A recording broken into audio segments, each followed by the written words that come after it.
반갑습니다. 이렇게 와주셔서 너무너무 감사해요. 오늘 제목은 나는 왜 다락방에서 탈퇴하였는가? 우리 이제 교리적인 부분, 어떻게 하면 어떤 부분이 다른가에 대해서 이미 카페나 많은 그 분들의 글을 통해서 또 일반적으로 카페뿐만 아니라 다른 그 교계의 이단 연구하시는 분들이 이미 많이 자료들을 올려놨습니다. 더 90년대부터 이미 자료들이 올라와 있었죠. 근데 우리가 그것을 이제 분별하지 못하고 이건 다 거짓이야 이렇게 생각을 했던 것이죠. 그래서 먼저 교리적인 부분을 다루기 이전에 이제 어떻게 다락방을 탈퇴하게 되었는가에 대해서 먼저 나누기를 원합니다. 저는 2006년에 이제 그 당시 덕평 총신에 입학을 해서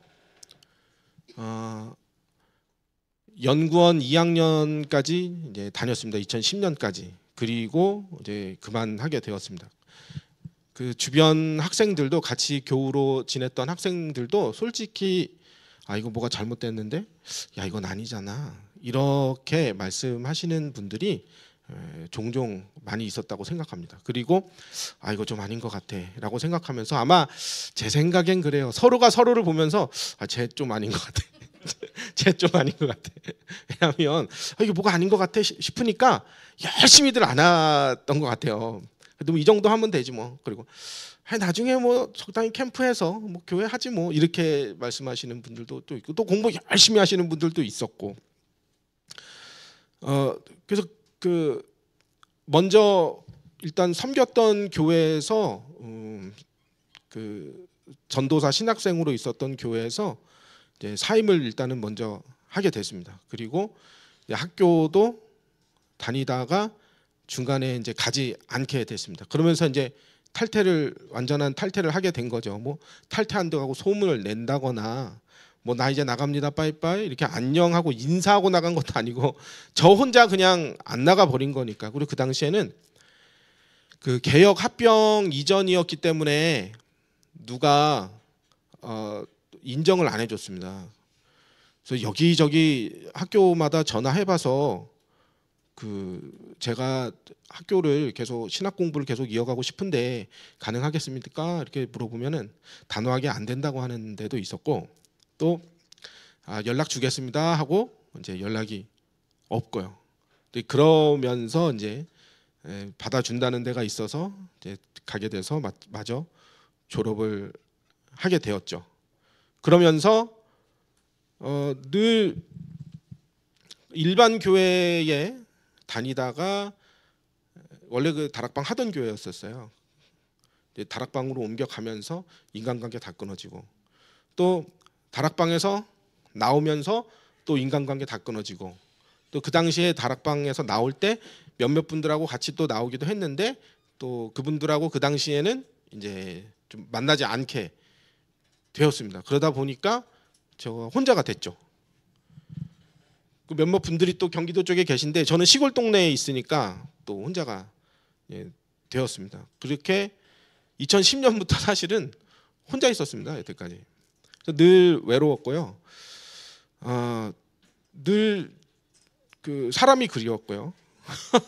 이렇게 얘기하면 너무 불쌍해 보이니까. 근데 뭐 솔직히 그런 걸요 뭘. 혼자 있었습니다. 그리고 이러려고 하나님이 나를 이렇게 하셨나? 이런 생각도 들고 솔직히 그 2010년 덕평 총신에서 그만둘 때 솔직한 말로 이건 뭐가 잘못됐긴 잘못됐어 라고 생각은 했지만 이건 이렇게 어떻게 이런 부분이 잘못된 것이야 라고까지는 몰랐습니다. 솔직하게. 그래서 이제 나와가지고 개척교회를 저는 할 거라고 생각을 못했어요. 그때 제가 29살 그랬거든요. 근데 이제 어느 날 갑자기 교회에서 나오게 됐어요. 뭐 자세하게 다 말씀드리긴 좀 뭐해요. 아마 그쪽 그 15년 전에 그 교회에서도 영상을 볼 수가 있잖아요. 그러니까 자세하게 말씀드리긴 좀 뭐해요. 어쨌든 뭐 그러니까 오늘이 이제 사임하는 주간이다 하면 그 전주에 이제 300만 원, 그 당시 신학생 애 하나 있고 이제 신학생이었는데 적금 들어놨던 300만 원 헌금하고 그 다음 주에 이제 사임을 하고 나왔습니다. 그 300만 원을 왜 헌금했을까요? 나올 줄 몰랐으니까 헌금을 했죠. 나올 줄 몰랐으니까. 어느 바보가 개척 자금으로 써야지 그거를, 그 당시 15년 전에 300만 원이면 지금은 그거보다 돈 가치가 큰데 개척 자금으로 써야지 그걸 왜 어느 바보가 300만 원 헌금을 합니까? 그렇게 나왔어요. 그거 어떻게 해요?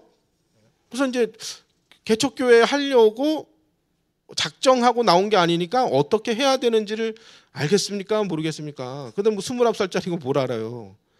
애는 하나 있죠. 그래서 이제 일단은 어떻게 해야 될지 모르겠다 해서 그 큰 교회들 뒤로 다니면서 예배 시간에 이제 예배를 드리러 가기도 했었어요. 근데 그 당시에, 지금도 마찬가지지만 그 당시에 저희 사는 동네에 신천지가 대단했거든요. 그러니까 반겨주질 않아요. 근데 이제 어느 날 저희 그 아버지가 이제 지금도 이제 부모님이 같이 교회를 섬겨주시고 이제 집 많이 연로하시죠. 근데 그때 이제 아버지가 전화가 왔어요. 청소를 좀 같이 좀 해야 되겠대요. 그래서 이제 부모님 거주하시는 집이 그 평수가 넓지는 않아요. 이제 1층, 2층 상가주택인데 한 위에 2층 15평, 밑에 15평 그래요. 근데 이제 부모님 집에 가끔씩 이제 그 나온 아기하고 이제 아내하고 집사람하고 일주일에 한 번 뭐 이렇게 가서 밥 먹고 오고. 그런데 어느 날은 그 상가주택이니까 그 유리 앞 전면이 유리일 거 아니에요. 유리인데 새카맣게 썬팅이 돼 있더라고요. 어느 날부터는. 그래서 저희가 뭐 하는 데인데 저렇게 썬팅을 했나. 근데 아버지가 청소를 하러 오라고 해서 갔더니 아버지가 말씀을 해주시는데, 알려주시는데 어떤 일이 있었느냐면 경찰이 갑자기 들이닥치더래요. 그러더니 그 시커멓게 썬팅된 그 아버지 부모님 2층에 거주하시고 1층의 상가에 경찰들이 막 들이닥치더니 사람들이 창문으로 막 도망가더래요. 근데 남자들이 엄청 많이 나오더래요. 그래서 아버지가 이게 뭔 일인가 해서 아버지가 그 보증금도 없이 그냥 한 달에 15만 원 받기로 하고, 15평의 시골 동네니까 뭐 거기 뭐가 있겠어요. 상권이 좋겠어요. 뭐 그 도로변도 아니고 그냥 동네 주택가였거든요. 15만 한 달에 뭐 전기세도 필요 없고 물세도 필요 없고 그냥 뭐 보일러도 필요 없고 15만 원만 내고 쓰라 해가지고 나가지도 않으니까 사람들이 경찰이들이 딱 지금 막 도망가는데 아버지가 이제 뭔 일인가 봤더니 안에 경품 게임장을 불법 오락실을 만들어 놨던 거예요. 거기다가. 그래서 경찰들이 이제 그거를 다 끌고 나갔습니다. 이 오락 기계를. 그 경찰들은 그 안에 있는 청소까지 해주지는 않잖아요. 그래서 아버지가 이제 청소를 해야 되니까 저보고 와라. 이제 갔더니 TV도 있고 그 뭐 선풍기도 있지요, 밥솥도 있지요, 숟가락도 있지요, 커피도 있지요, 쌀도 있지요, 의자도 있지요, 뭐 정수기도 있고요, 정수기 전기 코드 꽂아져 있지요, 또 뭐 책상도 있지요. 여기 뭐 살림살이 뭐 있습니까? 없는 게 없어요. 근데 드는 생각이 여기서 교회하면 되려나? 그런 생각이 들었어요. 근데 결정적으로 그 사람들이 그걸 왜 갖다 놨는지를 모르겠어요. 헌금 꽂이함, 성경 구절 너희 몸녀를 다 죽게 받겠다. 베드로서 5장 8절. 헌금 꽂이함이 거기 있네. 어머 이게 뭐야? 이 사람들 이걸 왜 갖다 놨지? 경품 게임하면서 이거 왜 갖다 놨을까? 그래서 여기서 하나님이 예배드리라는 건가 보다. 그래서 몸만 들어가서 거기서 예배를 드리게 됐습니다. 그렇게 해서 교회가 시작됐어요. 그럼 이제 그렇게 시작됐으면 좀 잘해줘야 되는 거 아니에요? 좀 뭐 좀 잘 되게. 그럼 얼마나 좋아요. 이거 하나님의 뜻인가 보다 시작했는데, 근데 그 이후로부터는 이제 아무 일이 없었어요. 누군가 찾아와 주는 사람도 없고, 그리고 이제 그 전에 출석했던 이제 다락방 교회에 그 내복을 사러 속옷 가게 하시는 그 교인분 권사님 가게에 갔더니 몇 분이 이제 교인분들이 몇 분이 계시다가 저희 부부가 애를 데리고 들어갔더니 가게 주인 권사님은 이제 자기 가게니까 거기 앉아 계시지만 나머지 교인분들은 저희를 보고 기겁하고 도망가시더라고요. 그래서 아, 우리를 어떻게 소개해 놓으셨길래 이렇게 도망을 가시나. 그래서 아, 그렇구나 이렇게 그래. 근데 그렇게 그냥 지냈습니다. 근데 이제 누구 만날 사람이 있나 뭐 할 사람이 있나. 그래서 뭐 만날 사람이라고는 이제 그래도 과거에 친하게 지냈던 다락방 목사님들밖에 만날 사람이 없었어요. 그리고 이제 너무 저는 다락방 목사님들이 너무 부러웠습니다. 왜 부러웠냐면은 저는 뭐 누가 찾아와 줍니까? 전화를 한번 해줍니까? 근데 다락방 목사님들은 모여서 밥도 먹고 모여서 그 이제 뭐 자주자주 만나더라고요. 자주자주 만나서 밥도 먹고 운동도 하고 사우나도 가고 놀러도 가고 잘 하더라고요. 그래서 정말 부럽다. 나도 저기 끼고 싶다. 이런 생각 정말 많이 들었습니다. 저는 앉아서 혼자 계속 공부만 하는 스타일이 아니거든요. 원래 돌아다니는 스타일. 들돌아다녀서 살이 들 빠졌어요 지금.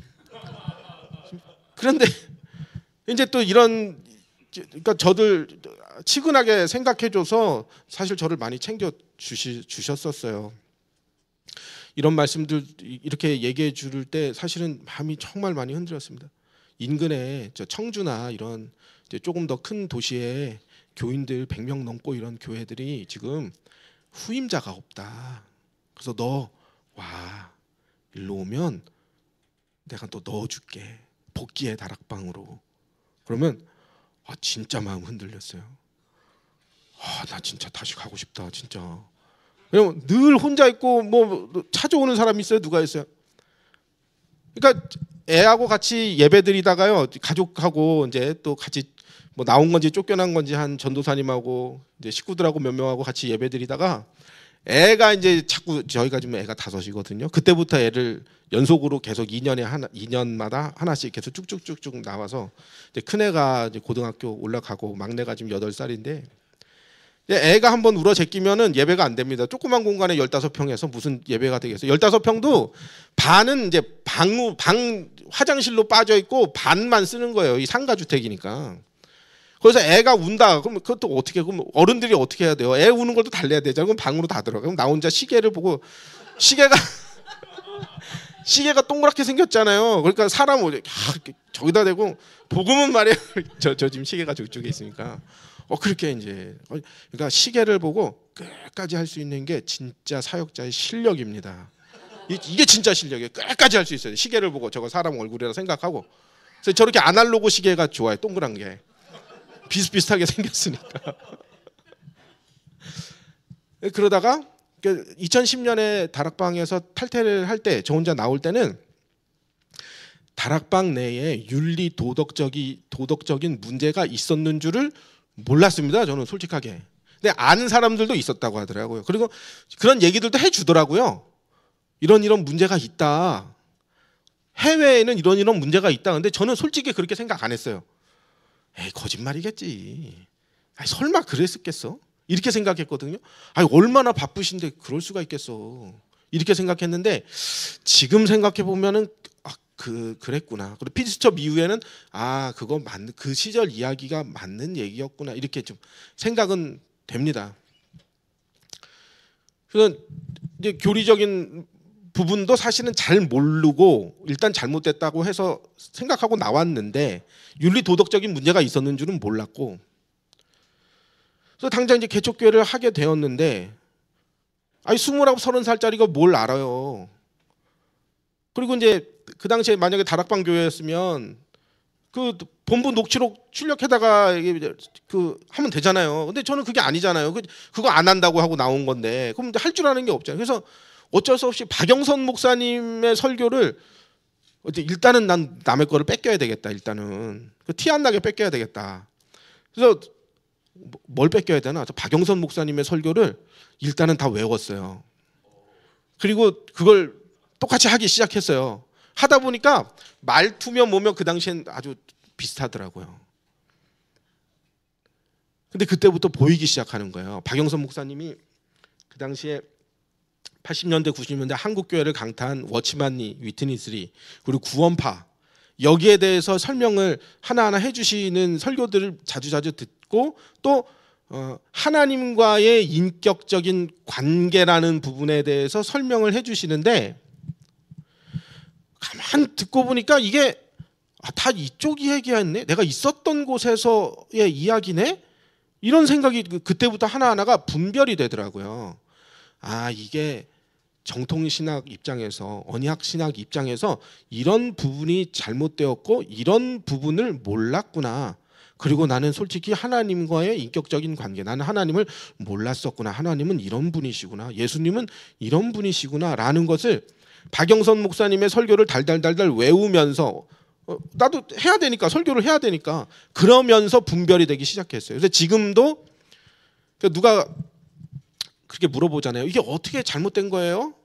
어떻게 잘못된 겁니까? 라고 물어보면은 일단 대답은 카페에 가면은 교리 관련 글이 있습니다. 이렇게 안내는 해주지만 가장 중요한 건 일단 첫 번째로 성령이, 하나님이 알게 해주셔야 돼요. 그리고 바른 것을 채워 넣으면 이제 그때부터 틀린 것이 분별된다라고 저는 그렇게 생각을 합니다. 근데 그렇게 지내다가 한 2년 전에 이제 2023년에 초에 이제 주변 그 인다랑 목사님들로부터 이런 문제가 있어라고 이제 듣게 됐어요. 사실 RUTC 헌금은 어디로 갔을까에 대해서는 그때부터 2010년 그때부터 늘 궁금했죠. 얼마나 지어졌을까? 그게 얼마나 지어졌을까? 근데 가보지는 않으니까, 토평으로 갈 일이 없으니까 늘 궁금은 했어요. 제가 만나면 얼마나 지어졌어요? 그러면 다들 그래. 그 셌어. 그거 센 거 같아. 이렇게 얘기하더라고. 근데 캡틴은 그럴 수도 있지 뭐. 상임위원들은 그럴 수도 있지 뭐. 다들 그렇게, 그런 동료들끼리는 그렇게 얘기를 하더라고요. 그래서 그랬나 보다 싶었는데 이제 다락방 내에서 벌어졌다는 일들에 대해서 전해 듣고 나서 마음속에 그런 생각이 들었어요. 이거는 잘못된 건데, 이거는 아니지. 그러면서 이제 과거에 안티다락넷 시절에도 가끔씩 글을 쓰기도 했었는데 그게 어느 날 없어졌었잖아요. 이제 다락방 밖으로 카페가 제가 운영하기 이전부터 있었거든요. 가끔씩 들어가서 읽어보기도 하고 글도 뭐 댓글도 달아보기도 하고 이렇게 했었는데 2023년 초에 주변에서 이야기를 듣고 난 다음에는 이거 잘못됐네. 그리고 이제 문득 더 그거보다 더 충격적인 건, 근데 왜 여기 있지 이분들이? 이게 사실은 이거 이러면 안 되는 거 아니야? 늘 같이 만나고 밥 먹고 하시는 분들인데 지금은 탈퇴했죠. 그분들이. 그 몇몇 분들이 탈퇴를 했죠. 그래서 너무 감사하죠. 근데 남아 있는 사람도 있고요. 근데 이제 글을 작성해서 이거는 이렇게 합니다. 뭐 뻔한 거 아닙니까? 이거 이렇게 글을 작성했더니 그 당시에는 2023년도에는 감히 누가 말을 못하는 분위기였던 것 같습니다. 그러니까 채팅으로 저한테 얘기를 해주는 거예요. 근데 그러면서도 하는 얘기가 이거 고발당할 수 있습니다. 얘기하지 마세요. 이런 식으로 이제 들어오더라고요. 채팅이. 근데 온갖 더러운 이야기들이 채팅으로 계속 들어오는데 나중에는 이게 뭐가 뭔지 구분이, 누가 어쨌다더라 이게 구분이 안 되더라고요. 너무 많이 듣다 보니까 뭐가 어떻게 되는지 머릿속이 뒤죽박죽 됐어요. 지금도 모르겠어요. 이제 아니야, 잊어버리고 싶어요. 이제는 피드스첩 위에는 아주 잊어버리고 싶어요. 하고 싶지도 않아요. 이제 그러면서 일이 이렇게 됐습니다. 그러니까 제가 뭐 실력이 있었다거나 제가 이걸 적임자였다거나 그런 게 아닙니다. 이게 상황이 제 개인적인 생각으로는 그래요. 골맛 터질 대로 터질 때가 됐다가 드디어 터진 꼴이다. 이제 저는 그렇게 생각을 합니다. 그렇게 이제 2023년 가을에 크리스찬 타임이 나오고, 그리고 그 이후에는 내부에서 도저히 어떻게 대화가 안 된다라고 판단을 하셨던 모양이에요. 그분들이 이제 다락방 밖으로 카페에서 같이 모여서 활동을 하게 되고, 그러면서 이제 집중적으로 공격을 당하게 되고 저도 개인적으로 채팅이나 문자로 반협박성 뭐 그렇다고 욕까지는 하진 않아요. 근데 협박성 비슷한 거를 여러 번 이제 뭐 받기도 하고 그리고 이번 연도 1월 달쯤에는 너무 겁나더라고요. 고소 고발이 주변에서 막 당하고 검찰에 뭐 들어왔다, 뭐 법원에서 뭐 날라왔다 이런 소리 들을 때는 아 나도 오겠구나. 그리고 얼마 전까지 채팅하던 그 사람이었어. 이 사람이 이렇게 나한테 그렇게 친근하게 접근하고 자기가 정의의 편에 서겠다고 말하던 그 사람이 자꾸 나한테 누구냐고 묻는데 저는 누구라고 얘기를 했다가 제가 혹시 잘못될까봐 제가 충청도에 있지만 제가 강원도에 있다고 뻥쳤습니다. 뻥쳤어요. 안 그랬으면 저도 고발당할 뻔했어요. 근데 그러니까 너무 겁나더라고요. 그래서 작성했던 모든 글을 다 삭제를 해버렸습니다. 그 당시에 너무 겁나서. 근데 이제 그 시점에 이제 미국에서 이광은 목사님이 이제 교리 반박글을 아주 용감하게 고발당했는지를 모르셨을 거예요. 그때는 그런 고발이 그렇게 진행되는 줄 모르고 막 작성을 하셨던 것 같아요. 공격을 막 같이 우리를 도와주는 거예요. 그때 너무 힘이 났죠. 그리고 결정적인 계기가 이제 김시온 기자가 등장을 하게 됐죠. 그러면서 이제 분위기가 제가 뭐 감히 이렇게 말씀드리면 뭐하지만 뒤집어졌다고 생각을 합니다. 김시온 기자의 등장으로 하나님이 그렇게 쓰셨다고 생각을 해요. 그래서 오늘 정말로 나누고 싶은 이야기는 여기 계신 분들뿐 아니라 아마 이게 유튜브로 방송으로 나갈 것 같고 또 영상을 나중에 또 누군가가 보게 될 것 같고 그리고 우리 최스테반 목사님께서는 반드시 댓글을 막아 놓으시길 바라요. 온갖 비난 댓글이 장난 아니더라고요. 그 댓글을 막아 놓으시길 바라요. 그래서 오늘 나누고 싶은 이야기는 광야에서 우리를 하나님이 광야에서 부르셨다는 것입니다. 정말로 제가 겪은 2010년 이후에 지금까지 뭐 지금도 솔직히 광야에 있다고 생각을 하고 또한 많은 분들이 광야로 들어갈 거라고 생각하고요. 그래서 광야에 대한 이야기를 나누고 싶어요. 그래서 이제 이 원고를 우리 목사님한테 출력해 달라고 좀 요청을 드려놨어요. 근데 좀 금방 가지고 오실 거예요. 그러니까 글을 작성하다 보니까 나중에는 이렇게 그냥 원고를 들고 같이 읽는 게 저는 더 편하더라고요. 그래서 금방 오실 건데 제가 먼저 성경 읽고 먼저 같이 읽으면서 나눠볼게요. 예레미야 2장 1절 2절에 보면은 여호와의 말씀이 내게 임하니라 이르시되 가서 예루살렘의 귀에 외칠지니라 여호와께서 이와 같이 말씀하시기를 내가 너를 위하여 내 청년의 때에 이내와 내 신혼의 때의 사랑을 기억하노니 곧 씨 뿌리지 못하는 땅 그 광야에서 나를 따랐음이니라 그랬습니다. 광야에서 나를 따를 때 그때가 곧 신혼의 때의 사랑을 내가 기억한다. 하나님이 그렇게 패역한 이스라엘 백성들에게 그렇게 말씀을 하시는 것입니다. 하나님은 패역한 이스라엘 백성들에게 너무너무 서운하셨습니다. 하나님의 감정이 들어있고 하나님의 마음이 들어있고 하나님의 인격이 하나님의 하나님스러우심이 성경에 가득 들어있잖아요. 마치 우리가 사랑하는 배우자가 딴 마음을 먹고 다른 사람이랑 놀아나는 장면을 우리 눈으로 봤다 하면 그거 얼마나 충격적이겠습니까? 근데 하나님이 이스라엘 백성들에게 그렇게 말씀을 하시고 계시다는 거예요. 광야에 있을 때는 그 백성들이 하나님을 간절히 찾았습니다. 바라볼 때가 하나님밖에 없었거든요. 근데 가나안 땅에 정착을 한 이후로부터는 점점 하나님도 섬기지만 우상을 따르더니 그 이후에는 아주 이제 남유다 북이스라엘로 갈라지면서 그 이후에는 이제 아주 이세벨 아합 왕 뭐 아달랴 뭐 이때쯤 그 시절쯤 이야기로 가면은 아예 국가 종교로서 바알과 아세라를 섬겨버리는 일까지 생겼습니다. 그러니까 즉 하나님은 자신의 백성들에게 배신을 당한 것과 같은 것입니다. 과연 우리가 광야를 원하는가, 가나안 땅을 원하는가? 우리는 다 목회로 나 자신을 증명하고 싶어하고 큰 교회로서 내가 이렇게 대단한 사람이야라는 것을 확인받고 싶어 해요.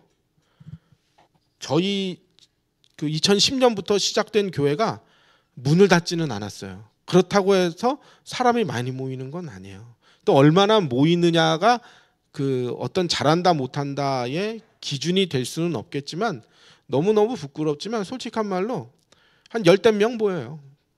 또 많이 모이면 애들까지 해서 20명 될 수도 있고요. 근데 그중에 이제 저희 직계 가족만 9명이에요. 일단 애가 5이니까 7이죠. 거기다 부모님 2분까지 하면 9이잖아요. 근데 거기다 빼면은 이제 한 7, 8명 되는 거죠. 저희 식구 아닌 사람들이 그렇게 예배 드려요. 그러니까 초라하죠. 그렇게 그냥 계속 지내고 있습니다. 네, 우리 한국 교회에는 두 종류의 목사가 있다고 합니다.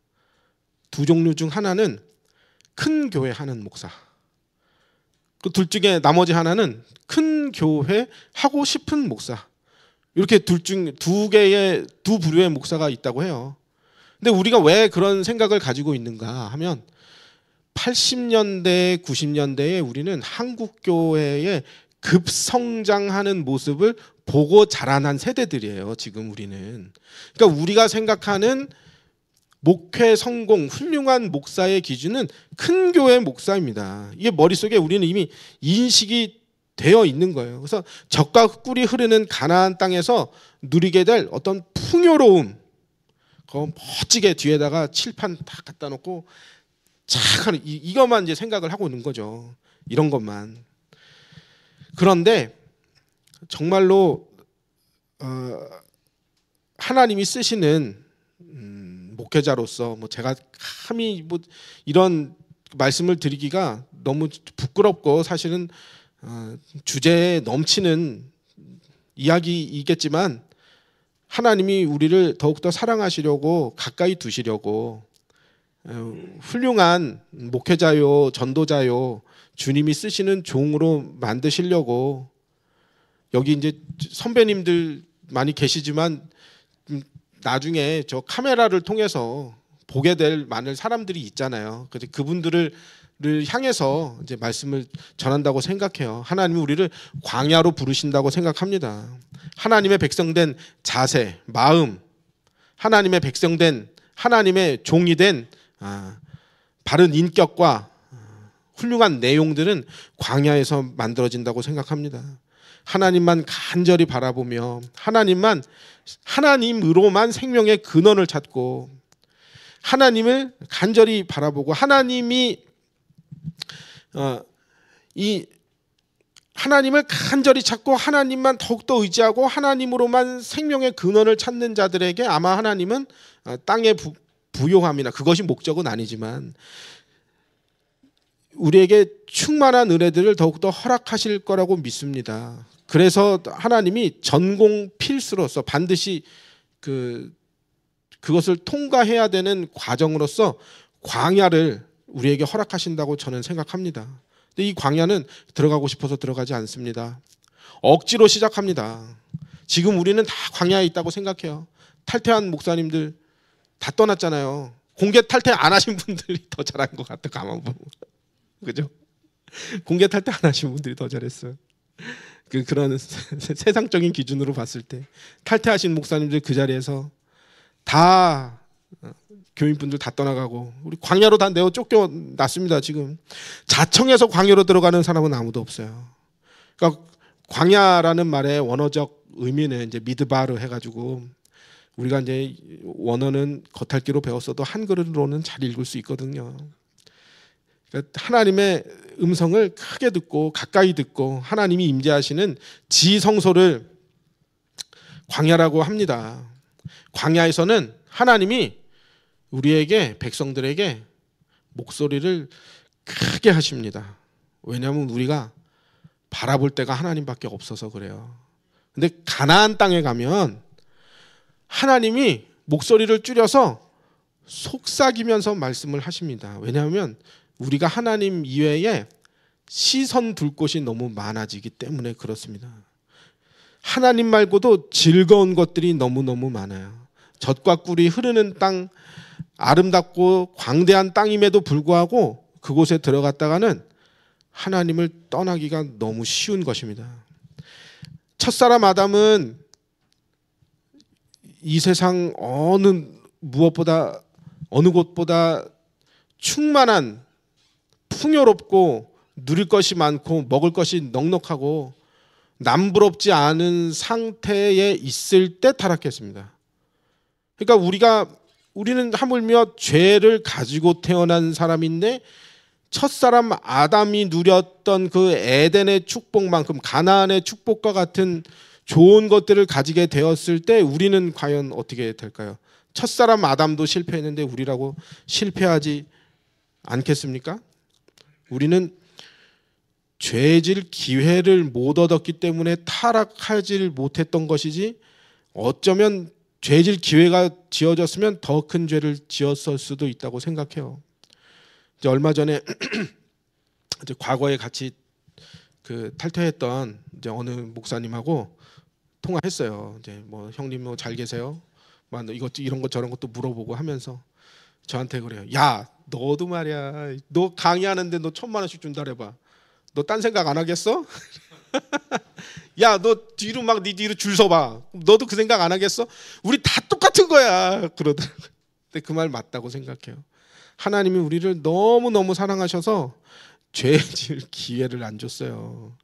가나안 땅에 넣어주지는 않으셨어요. 광야에 그냥 남겨주셨다고요. 이 광야는 범죄한 인간이 처한 현실입니다.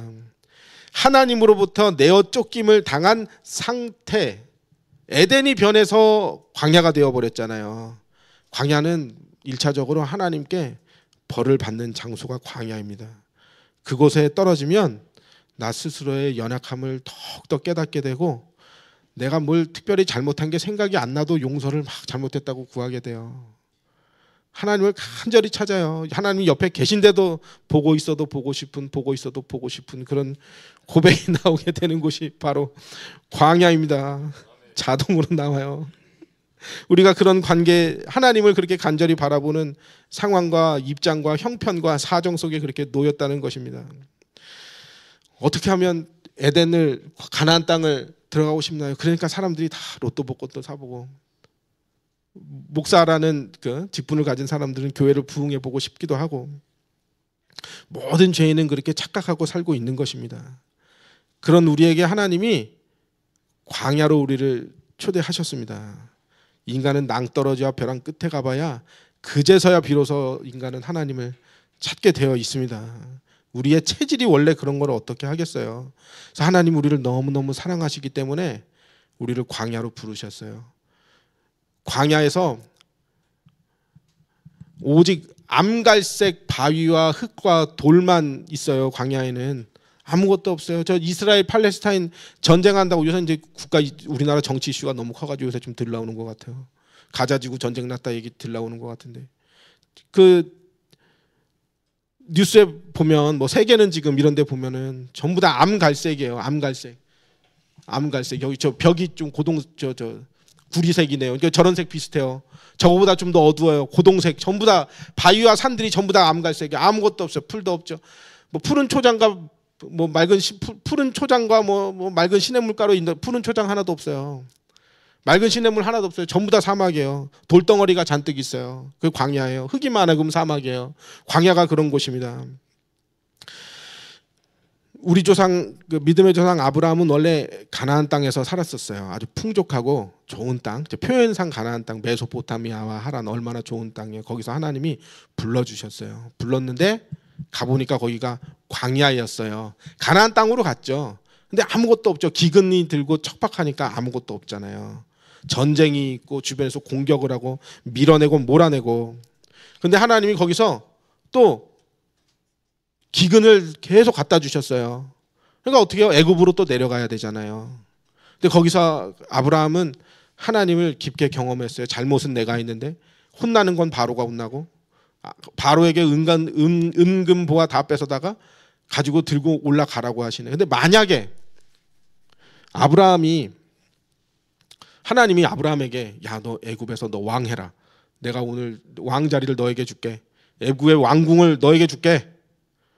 저 바로의 후궁들을 너에게 다 첩으로 줄게. 하늘의 별과 같이 네 자손들을 애굽에서 그렇게 많게 해줄게. 그러면 아브라함은 믿음의 조상이 될 수 있었을까요? 없었을까요? 애굽에서 그게 가능했을까요? 가나안 땅으로 돌아오는 것입니다. 하나님과 더욱더 인격적으로 사귀는 장소, 오직 하나님만 간절히 바라보는 복된 장소로 아브라함을 또 불러내셨습니다. 광야로 돌아온 아브라함은 가나안 땅이죠. 가나안 땅인데 사실은 광야잖아요. 거기가 척박한 땅이잖아요. 그곳으로 돌아온 아브라함은 그곳에서 나중에 떠나지 않았어요. 그곳에 계속 있었어요. 하나님의 임재하심 안에 계속 있었단 말이에요. 근데 그것을 거부하고 그 땅을 떠난 사람들도 있어요. 눈을 들어서 보니까 에덴의 동산처럼 너무 좋아하고 롯은 그곳으로 갔죠. 또 이스마엘도 동편의 많은 땅들을 차지하겠다고 그쪽으로 가버렸죠. 그 가치를 아는 사람들이 광야에 머물고 있는 것입니다. 하나님이 우리에게 형통한 삶을 주셔요. 근데 과연 그 형통함이라는 게 무엇이겠습니까? 요셉처럼 응답받는 후대가 돼보자. 이제 그 렘넌트란 단어를 우리가 안 쓰니까 저는 뭐 안 쓴 지 이미 한참 오래됐지만, 근데 요셉이 하나님과 함께 하심으로 형통한 삶을 살기 위해서는 먼저 형들에게 미움을 받고 쫓겨나고 팔려가고 옥에 gat히고 그 성범죄 피의자라는 누명까지 써가면서 그렇게 감옥으로 가게 되었잖아요. 근데 그게 하나님이 요셉에게 허락하신 형통한 삶이라는 것입니다. 우리 세상 기준으로 봤을 때 그게 뭐가 형통한가요? 하나님만 간절히 바라보고 의지할 수밖에 없는 상황 가운데 놓인 것이 성경적으로 봤을 땐 놀라운 형통인 것입니다. 그것이 가장 큰 형통이에요. 우리 후손들이 다 요셉과 같이 잘 되기를 바라요. 다윗과 같이 다 잘 되기를 바라요. 모세와 같은 대단한 민족의 지도자가 되기를 다 바라요. 근데 요셉처럼 감옥에 가서 억울하게 누명 쓰고 인생 꼬이는 그런 건 허락해 주고 싶지 않아요. 다윗처럼 날라오는 창을 피해서 도망 다니며 죽을까 봐서 블레셋 가가지고 미친 연기까지 해야 되고, 그런 인생을 후손들에게는 그거 성공한 삶이라고는 우리는 설명하지 않죠. 모세처럼 너는 위대한 대통령 같은 지도자가 되라, 교회의 큰 훌륭한 사람이 되라, 이렇게 아이들을 가르치지만 모세처럼 모세가 나중에 그러잖아요. 뭐하러 나에게 왔습니까? 나는 입이 둔한 자입니다. 보낼 만한 자를 보내세요. 도대체 이제 와서 뭘 어쩌자는 겁니까? 자포자기하는 그 자리에까지 우리 자녀들 보고 그 자리까지 가는 게 너 성공이야. 그래야 인간은 하나님을 바라보는 거란다. 이런 표현은 우리는 하지 않습니다. 진짜 이 광야에 떨어진 그 인생을 경험해 보는 것이 하나님을 간절히 찾는 길이요, 하나님을 깊이 아는 길이라고 생각해요. 광야에서는 때로는 하나님을 원망하기도 합니다. 도대체 나는 이게 무언가? 난 이게 무언가? 저도 이제 2010년에 얼떨결에 개척교회, 그러니까 이제 처음에는 하나님이 교회 시작해 주셨다. 야, 세상에 너희 염려를 다 주께 맡겨 버려라. 성경 구절 있는 헌금 꼬지함이 그 자리에 왜 있습니까? 이걸 보고 하나님이 이렇게 시작하시는구나. 난 29살, 30살밖에 없는데 난 벌써부터 이렇게 시작해서 난 얼마나 훌륭해지는 거냐. 이렇게 시작한 게 아무 일도 없단 말이에요. 근데 이제 애는 자꾸 나오죠. 생계는 힘들죠. 그럼 어떻게 해요? 일하러 나가야 되잖아요. 일하러 가야 될 거 아니에요. 애들 굶길 건가요? 방법이 없잖아요. 그래서 제일 힘든 거는 이제 장래가 났을 때 제일 힘들더라고요. 장래가 났을 때. 그래도 장례가 났을 때 친하게 지내던 그 인다랑 목사님이 꼭 와서 도와줬어요. 그거 너무 고마워요, 정말로. 그러니까 일을 하러 돈을 벌러 나가야 되잖아요. 그때 교회 문을 나가면서 늘 낮에 교회 와서 누가 방문하는 사람이 있든 누가 찾아오는 사람이 있든 없든 늘 교회에 그래도 교회는 가 있어야지. 교회는 가 있어야지. 그래서 교회 문을 나와서 이제 출근을 하게 됐어요. 출근하면서 저는 솔직히 하나님을 그때는 원망했습니다. 왜 뭐하러 이렇게 나를 이렇게 하셨나요? 불러내가지고 저 다락방 목사님들은 때 되면은 후임 자리 해가지고 담임 자리 꿰차가지고 멋지게 이렇게 하고 사우나 가고 헬스장 다니고 수영장 다니고 너무 부러운데 난 그 사람들 너무 부러운데 주여 나는 왜 이렇게 이러고 있나요? 그러면서 일을 하러 나가게 됐어요. 우리가 성경에서 이제 성경 마태복음 7장 13절 제가 읽어볼게요. 좁은 문으로 들어가라. 멸망으로 인도하는 문은 크고 그 길이 넓어 그리로 들어가는 자가 많고 생명으로 인도하는 문은 좁고 길이 협착하여 찾는 자가 적음이라 했습니다. 광야의 길이 마치 그렇습니다. 좁은 문이에요. 좁은 문으로 들어갔다라는 말은 들어갔을 때 그 문과 연결되는 길이 하나밖에 없는 길을 좁은 문이라고 한대요. 넓은 문은 들어갔을 때 내가 선택할 수 있는 여러 길들이 있는 게 넓은 문이라고 한대요. 광야는 오직 하나님만 바라보는 길 이외에는 아무것도 없어요. 딱 바라볼 곳이라고는 딱 하늘밖에 없어요. 하늘. 주여 언제 나를 도우십니까? 이거 이외에는 방법이 없어요. 물이 없지요. 먹을 게 없지요. 쉴 곳도 없어요. 그늘도 없어요. 아무것도 없어요. 씨를 뿌려도 열매 맺히지가 않아요. 땅속에 뿌리가 내려지지를 못해요. 금세 말라 비틀어져 버려요. 목이 타들어가요. 죽을 것 같아요. 광야는 인간이 생존할 수가 없는 환경입니다. 하나님이 그쪽으로 우리를 다 그렇게 내모르셨습니다. 광야의 밤에는 춥고 낮에는 뜨겁죠. 목마르죠. 배고프죠. 내리쬐는 태양에 쓰러지고 마는 장소가 바로 광야입니다. 광야에서 살아남으려면 오직 하나님께 기도하는 수밖에 없어요. 그런데 하나님은 자신을 애타게 찾으며 간절히 기도하는 자신의 백성들을 너무너무 사랑하시고 간절히 그런 그 광야에서 온전히 하나님을 찾는 자기 백성을 만드시려고 우리를 그렇게 이끌어 가세요. 마치 신혼부부가 신혼의 달콤함을 누림같이 광야에서 우리가 하나님을 바라보니 하나님이 그것이 기쁘다고 하시는 것입니다. 그래서 광야는 알고 보면은 즐거운 것입니다. 광야에서는 하나님이 즐거우세요. 왜냐하면 우리가 하나님을 간절히 바라봐야 되거든요. 근데 백성들도 사실은 즐거워요. 왜냐하면 날마다 기적을 체험하고 있거든요. 불기둥 구름기둥 날마다 있지요. 반석에서 물이 나오지요. 그죠? 모세가 손을 들어 기도하면 아말렉 군대가 아말렉 군대를 이기잖아요. 온갖 뭐 지면에 자고 일어나면 그냥 기적이 펼쳐져 있어요. 만나가 쫙 내려져 있어요. 그럼 그거 먹으면 돼요. 그러니까 저희도 애 낳고 이제 생계가 어렵잖아요. 근데 저희 집사람이 이제 공무원이에요. 근데 공무원이 뭐 임신해서 출산했는데 어떻게 출근을 합니까? 근데 연속으로 2년마다 계속 나오니 출근을 할 수가 없잖아요. 그러니까 한 10년을 쉬었어요. 애 낳고 키우느라고 한 10년을 쉬었으니까.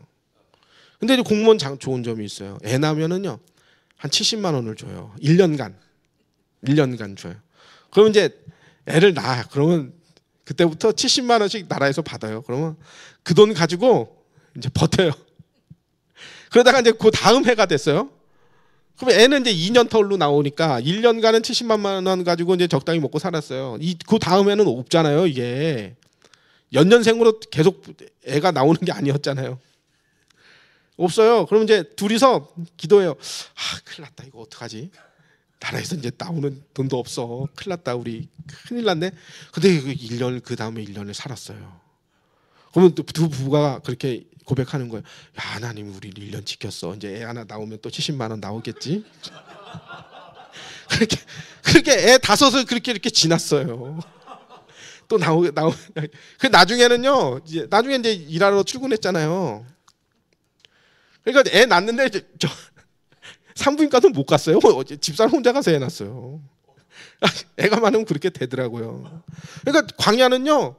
백성들도 놀라워요. 왜냐면 기적을 날마다 체험하는 곳이 광야입니다. 그런데 가나안 땅으로 들어가잖아요. 그럼 기적이 없어져요. 땅의 소산을 먹으면 되니까요. 구름 기둥도 없지요. 불 기둥도 없지요. 만나도 내리지 않지요. 그때부터 하나님을 바라보지 않기가 너무 쉬워집니다. 광야에서는 아무것도 없고 아무것도 할 수가 없고 도저히 살 수가 없어서 아무것도 할 수 없는 불가능의 장소였는데 그런 장소였음에도 불구하고 하나님이 함께 계시니까 불가능한 곳에서 뭐든지 가능해지는 장소가 바로 광야였습니다. 뭐든지 문제가 안 돼요. 어차피 문제가 뭐 첩첩산중인데요. 하나님 바라보는 거 이외엔 방법이 없는데 지나고 보면 하나님이 다 도우셨어요. 그래서 사실은 알고 보면 가나안 땅은 너무너무 위험하고 죄짓기가 너무 좋으니까 광야는 너무너무 안전합니다. 그러면 하나님을 떠날 수가 없으니까 출애굽한 이스라엘 백성 뭐 장정만 60만 명의 뭐 추정하기로는 뭐 경찰 추산으로 총 200만 명이라고 하잖아요. 근데 200만 명이 40년을 광야길을 걷는 동안에 누구 하나 거기서 굶어 죽었다는 사람 봤습니까? 없어요. 누구 하나 발이 부르터 가지고 뭐 발 절단 수술했다는 사람 봤습니까? 없어요. 누구 하나 의복이 해져 가지고 뭐 좀 안 좋은 꼴 당했다는 사람 봤습니까? 없습니다. 하나님이 함께 계시니까 모든 어려움들이 해결되는 장소가 바로 광야입니다. 그래서 이스라엘 백성들은 아무것도 없고 정말 거짓골 같은 그런 상황 속에서도 하나님이 함께 계시니까 모든 것이 공급되는구나라는 것을 깨닫는 장소가 바로 광야입니다. 절대적으로 하나님을 의존하는 거룩한 생존 방식을 몸소 체득하는 장소가 바로 광야입니다. 뭘 서로 가진 게 있어요. 도둑질하고 사기를 치죠. 그럴 수가 없잖아요. 광야는 모든 것이 적막하고 모든 것이 암갈색의 돌덩어리, 바위덩어리. 도저히 뭐 이거 가지고 있어봐야 아무것도 나한테 도움이 안 돼요. 다 놓고 가야 돼요. 버려야 돼요. 내 주머니에 넣어봐야 쓸 수 있는 게 아무것도 없어요. 그리고 출구를 할 수가 없어요. 어디로 도망가야 될지 아무것도 몰라요. 그러나 일단은 빨리는 벗어나야 돼요. 그 자리를 벗어나고 싶어요. 그렇지만 광야에서는 하나님의 임재가 있어요. 그렇지만 또 광야는 싫어요. 어떻게 하면 광야를 벗어날 수 있습니까? 광야 생활에서 일단은 벗어나야죠. 영원토록 광야에서 살 수는 없잖아요. 근데 광야에서 벗어나려면 어느 방향으로 가는 줄 알아야 되는데 동쪽도 암갈색, 서쪽도 암갈색, 남쪽도 암갈색, 북쪽도 암갈색, 아무것도 없어요. 사방이 꽉 막혔어요. 오직 가는 방법이라고는 구름기둥, 불기둥 따라가는 방법밖에 없는데 또 답답해요. 내 생각대로 안 가요. 구름기둥, 불기둥이. 하나님의 뜻대로만 따라가야 돼요. 그러니까 오직 내 발의 등이요 내 길의 빛이니이다 고백이 안 나올 수가 없어요. 그리고 얼마나 더 가야 되는지를 몰라요. 그걸 알려주지를 않아요. 우리 판서 한다고 설교 판서 한다고 하면은 판서가 장점이 있어요. 여기서 시작했으면 여기 와서는 끝나야 돼요. 그죠? 그러니까 여기까지 왔으면은 저 이제 결론하면 끝나겠구나 하고 어느 정도 알잖아요. 그러니까 좀 기다릴 수 있다고요. 광야는 그게 없어요. 언제 끝나는지를 몰라요. 마냥 기다려야 돼요. 근데 결국엔 언젠간 때가 되면 하나님이 꺼내주세요. 그러니까 가나안 땅에 도착하기 전까지 죽을 것 같은 그 괴로움 속에서 인생을 살고 있는데 그게 한 번도 가보지 않은 길이니까 더 답답하고 더 괴롭고 또 가는 동안 여러 아말렉이니 암몬 족속이니 뭐 모압 족속이니 이런 족속들이 와서 방해하도 하고 공격도 해요. 때로는 애굽으로 돌아가고 싶을 때도 있어요. 그때 그렇게 잘 나갔는데 그때 좋은 거 먹었는데 그렇다고 또 그걸 또 더러운 열매들을 먹으러 다시 또 돌아갈 수도 없어요. 또 그렇다고 또 앞으로 가자니 어떻게 가야 되는지도 모르겠어요. 근데 광야 그러면 도대체 이거 언제 끝납니까? 지금 우리 다 광야에 있는데 광야의 그 고독한 시간은 하나님의 백성으로 자라나져가는 길이와 너비와 높이와 길이가 높이에 대하여 하나님이 정해 놓으셨어요. 그냥 하나님을 따라가는 것 뿐이에요. 그 연단의 시간이 언제 끝나는지 몰라요. 너무너무 괴로운 거예요. 우리가 이제 다들 여기 이제 그 남성분들 계시니까 훈련소 가면 교관이 해보지도 않은 동작과 뭐 여러 가지 괴롭히고 이것 해라 저것 해라 막 소리 지르고 그래요. 근데 그 훈련 언제 끝납니까? 교관이 그만할 때까지 하는 거예요. 그럼 교관은 언제 그만하라고 하시나요? 마음에 들 때까지 하는 거예요. 마음에 들 때까지. 그러니까 훈련을 받는 사람 입장에서는 이것이 언제 끝날지를 몰라요. 그러니까 그게 너무 괴로워요. 그런 현실 속에 놓여 있어요. 근데 딱 교관이 원하는 수준과 내용과 그 목표가 도달하면은 그때는 그만하라고 쉬는 시간을 주겠죠. 그러니까 거기에 괴로움이 있는 것입니다. 이게 언제까지 해야 되냐? 이게 도대체 언제 끝나는 것이냐? 내가 이거를 해서 어떤 유익이 있는 것이냐? 그게 괴로운 것입니다. 우리 자녀들 앞에 딱 와서 앉아 있어서 너무 고마워요. 많이 받아 적었어요? 네. 다른 거 저 노래 가사 적은 거 아니죠? 네. 많이 적어줘서 고마워요. 학생들이 공부하기 어려워요? 쉬워요? 어렵죠? 뭐 요새 뭐 공부해요? 수학도 공부해요? 수학 공부해요? 영어 공부해요? 그거 하면 언제 써먹지 그거? 해서 언제 불신앙 심어주는 거 아니에요? 그거 언제 써먹어요? 더하기 빼기 곱셈 나누기만 하면 되는 거 아니에요? 그거만 하면 되나요? 아니에요? 그럼 뭐 소인수분해 그런 거 해봤어요? 소인수분해 아직 못 해봤어요? 네. 그럼 또 뭐 어려운 거 뭐 루트 그거 해봤어요? 못 해봤? 저도 못해요.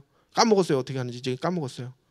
그러니까 어려운 건 그거예요. 학생들이 더하기 나누기 곱하기 나누기만 하면 될 것 같은데 이걸 도대체 왜 나한테 하라고 하는 거지? 그런 생각 안 해봤어요? 우리 아들? 그런 생각 안 해봤어요? 아직 안 해봤어요? 나중에 좀 크면 그런 생각 들어요. 이게 다 왜 나한테 이거 왜 하라고 하는 거지 이거? 그런 생각 들어요. 근데 그걸 해야 사람이 깊어져요. 머리가 잘 돌아가고 회전이 빨라져요. 그걸 해야 돼요. 그걸 해야 사람이 훌륭한 사람이 돼요. 그러니까 학생이 어려운 점은요. 왜 이걸 해야 되는지 그 내용과 이유를 모르고 억지로 끌려서 엉덩이를 붙이고 앉아 있어야 된다는 데에 괴로움이 있습니다. 근데 그 시키는 그 부모는 그걸 해야 되는 그 목적을 알아요. 공부하는 학생이 알고 하는 게 아니에요. 그래서 순종적으로 잘 열심히 해줘서 너무 고마워요. 우리 집 애들은 안 해요 지금. 과외 선생 붙여야 돼요. 큰일 났어요 지금. 근데 그러니까 왜 안 해냐면 필요 없는 것 같으니까 지들도 안 하거든요. 저를 닮아서 그래요. 제가 어렸을 때 그랬거든요. 그러니까 그게 어려운 거예요. 왜 이유를 몰라요. 왜 이걸 해야 되는지, 내가 왜 이 연단 속에 있어야 되는지, 내가 이 광야에 왜 들어와 있어야 되는 건지. 근데 나중에는요. 성적으로 직장에서 사람 뽑을 때 성적으로 뽑아요. 왜 성적으로 뽑을까요? 왜 성적으로 뽑죠? 직장에서 사람 뽑을 때 왜 성적으로 뽑죠? 그 직장에서 그거 소인수분해 안 할 텐데 왜 성적으로 뽑을까요? 성적이 좋다는 거는요, 부모 말을 순종해가지고 엉덩이를 붙이고 책상에 앉을 수 있는 인격이 된다는 뜻이 되는 거예요. 그러니까 객관적으로 판단할 자료가 그거밖에 없는 거예요. 얘가 과연 사장님이 시켰을 때 말을 들을 것이냐, 얘가 직장 상사와 잘 협력해서 윗사람 말도 잘 듣고 아랫사람도 잘 끄고 그만한 인격이 될 것이냐, 그걸 판단하는 기준이 그거밖에 없는 거예요. 부모 말을 잘 듣고 어린 시절을 보냈느냐, 얘가 건강하게 잘 자라났느냐, 그럼 그건 성적으로 보는 수밖에 없어요. 그러니까 우리는 지금 그런 인생을 살고 있는 거예요. 왜 그때는 몰라, 이걸 왜 해야 되는지를 몰라요. 이게 왜 필요한지 내가 이유를 몰라요. 근데 억지로 시키니까 앉아 있는 거예요. 그거 마칠 때까지, 광야도 마찬가지. 왜 해야 되는지 몰라요. 그거 꺼내질 때까지 하나님이 하나님이 꺼내주실 때까지 순종하고 잘 앉아있으면 좀 빨리 꺼내주는 것이고, 말 안 듣고 딴짓하면 그거 목표량 다 채울 때까지 고생하면서 그 자리 끝까지 앉아있는 것입니다. 광야의 훈련이 그래요. 그러면서 거룩한 백성의 내용이 채워져 가요. 왜냐하면 우리는 죄 짓는 것만 할 줄 알았지 거룩할 줄은 몰랐던 사람들이거든요. 그러니까 강제로 그렇게 끌려가서 거룩한 훈련을 받고 있는 거. 지금 저의 현실이 그렇다는 것입니다. 또 많은 사람들의 현실이 그렇다고 생각이 돼요. 그러다가 또 그래서 하나님이 복 내려주시고 가나안 땅으로 넣어주시면 거기서 좀 잘해야 되는데, 그렇지 않으면 사람이 좀 교만해져요. 저희 교회가 사람들은 아까 10대 명 있다고 하는데 작년에는 한 20명 됐어요. 애들까지 해서. 그러니까요, 제가요 어깨가 올라가더라고요. 조금 사람이 모이니까요. 그러니까 제가 생각해보니까 작년엔 저는 교만했던 것 같아요. 가나안 땅도 마찬가지예요. 조금만 누릴 게 있고, 사실 아무것도 아니잖아요. 그거 우리 식구들 9명에 다 합쳐서 애들까지 20명 모였으면 그거 아무것도 아니잖아요. 근데 마치 내 스스로가 난 뭐 되게 잘하는 사람처럼 내가 스스로를 느끼고 있더라고요, 작년에. 가나안 땅이 마찬가지예요. 들어가면요 하나님을 떠나기가 너무 쉬워요. 하나님을 안 바라보기가 너무 쉬워요. 그럼 광야로 또 쫓겨나요. 그게 바벨론 광야예요. 나중에 이스라엘 백성들 바벨론으로 또 쫓겨났죠? 그거 알죠? 바벨론으로 또 쫓겨났어요. 광야로 또 쫓겨나요. 그렇게 되는 수가 있어요.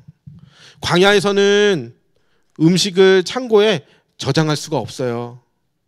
그리고 물건을 가지고 다닐 수가 없어요. 어차피 이동해야 되기 때문에 다 놓고 가야 돼요. 욕심 부릴 필요가 없어요. 배부르게 먹을 필요가 없어요. 가다 보면 더 할 텐데, 만나 그거 가지고 있으면 다 썩어 문드러질 텐데 숨길 필요가 없어요. 그 다음날 또 먹어야지. 근데 가나안 땅에 들어가면요 저장을 해야 돼요. 창고를 지어야 돼요. 내 집을 더 크게 지어야 돼요. 옆 사람보다 더 좋은 집에 살고 싶어요. 좋은 차를 갖고 싶어요. 더 떵떵대고 싶어요. 좋은 옷을 입고 싶어요. 옆집에 사는 누구보다 난 더 잘난 모습을 보이고 싶어요. 그게 가나안이에요. 그러다가 원주민들이 하는 그 풍수배까지 세상적으로 더 성공한 모습을 드러내고 싶어요. 그러니까 우상숭배에 빠져드는 것입니다. 광야에 있을 때는 바알과 아세라를 몰랐어요. 그런 신들이 있다는 걸 몰랐습니다. 그런데 가나안 땅에 들어가서 농경 생활이 시작되다 보니까 하나님보다 바알과 아세라가 더 매력적으로 보이기 시작한 것입니다. 바알과 아세라가 준다는 땅의 수확과 많은 물질적인 좋은 것들이, 그 배부름들이 더 좋아 보입니다. 하나님은 그런 걸 빨리빨리 안 주는 것 같거든요. 그래서 어떻게 따지고 보면은 그 백성들의 영혼을 잃어버리기가 가나안 땅이 더 쉽습니다. 광야에선 그게 어려워요. 타락하기가 어렵고, 하나님을 떠나기가 어렵고, 하나님을 배신하기가 어렵고, 하나님을 등지기가 어려워요. 근데 가나안 땅에서는 그렇지가 않아요. 하나님이 없어도 내가 살 것 같고, 하나님이 안 주는 것들을 다른 데서 구할 수가 있을 것 같아요. 근데 그 가나안 땅 풍요로움, 우리 목사로 따지면 목회 성공, 그것을 우리는 너무너무 바라고 있는 것 같아요. 요거 우리 최수대반 목사님 그 원고 복사하러 가셔서 이제 다 끝났는데요. 지금 아직 안 내려오셨어요. 프린터도 안 돼요. 이제 다 끝났어요. 우리 지금 이렇게 살고 있어요. 광야에서는 하나님이 물을 터쳐주시고 먹을 것을 내려주시고 그랬는데, 가나안 땅 들어가니까 이제 그때부터는 물을 내려주는 신이 필요하고, 땅에서 곡식과 열매가 나오게 해주는 신이 필요하고, 그렇게 돼버리는 것입니다. 우리는 첫사람 아담이 너무너무 풍족한 상태에서 범죄했다는 것을 한 번 더 기억하고, 그런 풍요로움에 놓이게 되면 우리 또한, 나 또한 또 넘어지게 될 것이라는 걸 반드시 기억해야 합니다. 그 타락하지 않는 가장 큰 지름길이에요. 하나님은 광야에서 그 백성들에게 언약을 주세요. 하나님은 이스라엘 백성을 자신의 소유로 삼으시려고 광야로 불러내셨으며, 광야에서 하나님을 섬기기로 결단한 이스라엘 백성들에게 너는 나의 하나님, 나는 너의 하나님, 너희는 나의 백성, 그렇게 언약을 맺어 주셨습니다. 그 언약이 발전되고 더 견고해지고 더 풍성해지기 위한 최적의 장소가 바로 광야입니다. 그래서 광야는 못 쓰는 땅, 버려진 땅, 빨리 탈출해야 되는 땅이 아니라 우리에게 가장 필요한 땅입니다. 하나님으로부터 버려진 백성, 저주받은 인생들이 저처럼 광야 인생 사는 게 아니라 하나님이 사랑하셔서 그 곁에, 자신의 곁에서 떨궈내지 않으시려고 광야로 우리를 부르셨는 줄로 믿습니다. 하나님이 우리를 광야로 부르셨어요. 우리를 그곳에서 만나 주셔요. 광야에서 성령을 부어주시고 우리에게 은혜를 베풀어 주시고 기적을 체험케 해주세요. 그 광야에서 쌓인 영성이 은과 금은 내게 없거니와 내게 있는 건 너에게 주노니, 그 고백이 광야에서 나올 줄로 믿습니다. 근데 가나안 땅에 들어가면, 가나안 땅의 풍요로움에 맛들리기 시작하면 은과 금은 내게 있거니와 네게 줄 것이 내게는 없노니가 될 수 있을 것 같아요. 배불러요. 가진 건 많아요. 근데 성령이 떠났어요. 하나님이 우리를, 그 백성들을 징계하시는 방법이 바로 성령을 거두시는 거 아니겠습니까? 성령을 그렇게 거두시어 버리면 아무것도 아닌 것입니다. 우린 다 훌륭한 전도자들이 다 되고 싶고 복된 사역자들이 다 되고 싶고 다 영혼 구원하는 귀한 그 목회자들이 다 되고 싶어요. 그 영성, 그 영권이 광야에서 나온다고 생각합니다. 하나님이 통기장이신데 하나님이 자신이 쓰실 그릇을 만드시는 장소가 바로 광야라고 생각합니다. 세례 요한이 등장하자마자 유대인 바리새인들에게 불같은 그 말씀들을 던지고 야 이 죄인들아 회개하라, 이 말에 누구 하나 싸우자고 덤비기보다는 그 앞에 나와서 무릎을 꿇고 회개하며 자복하고 죄를 시인하고, 세례 요한의 영성이 어디에서 나옵니까? 광야에서 나오는 것입니다. 엘리야, 엘리사 이런 사람들, 엘리야, 엘리사 이런 선지자들 어렸을 때 무슨 훈련 받았다? 어렸을 때 어떻게 그가 태어나서 어떤 배경에서 자라나서 그가 어떤 엘리트 교육을 받았다 이런 설명은 없어요. 그냥 광야에서 불려내는 것입니다. 그 말씀에 불이 나오고 능력이 나오고 바알과 아세라 선지자를 이기게 하는 영권이 거기서 나온다고 믿습니다. 하나님이 우리를 그렇게 광야로 부르셨다고 믿습니다. 광야에서 영성이 나옵니다. 광야에서 성령이 충만한 사역자들이 나온 줄로 믿습니다. 광야는 택한 백성을 훈련시키시는 하나님의 최적의 장소입니다. 우리가 지금 지금 이제 다 받으셨죠. 마지막 페이지 맨 네 번째 줄에, 네 번째 페이지에 맨 끝에 줄 지금 같이 한번 읽어볼까요? 맨 끝에 줄 이제 다 끝났습니다. 맨 끝에 줄 우리는 같이 읽어볼게요. 시작. 우리는 지금 광야에 있습니다. 하나님이 우리를 그렇게 광야로 부르셨습니다. 감사해요. 여기 제가 볼 게 있다고 와주신 분들 너무 감사하고, 또 유튜브로 아마 생방송이 나가는 것 같아요. 거기도 조금 보신 분들 너무너무 감사하고, 그리고 이게 저 카메라로 녹화가 돼서 카메라가 각도가 너무 좋아요. 우리 최스테반 목사님도 저처럼 투턱인가요? 이게 각도가 이상하면요 턱이 두 개로 나오거든요. 근데 각도가 아주 좋아요. 턱이 두 개로 나오지 않을 것 같아요. 아, 나오는구나. 여기 화면 있네. 자, 감사합니다. 이렇게 광야에서 우리를 부르셨어요. PPT까지. 그럼 조금 쉬었다가. 그럴까요? 조금 쉬었다가 할까요? 지금 목사님께서는 올라갔다 오셨지만 여기 앉아 계신 분들은 지금 1시간이 넘었습니다. 1시간이. 괜찮습니까?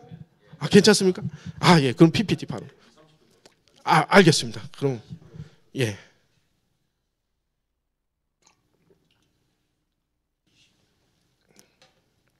자, 이거는 지난번에 그 세계 기독교 이단 대책 협회라는 세이연이라는 단체에서 발표를 한 내용이에요. 그래서 요거는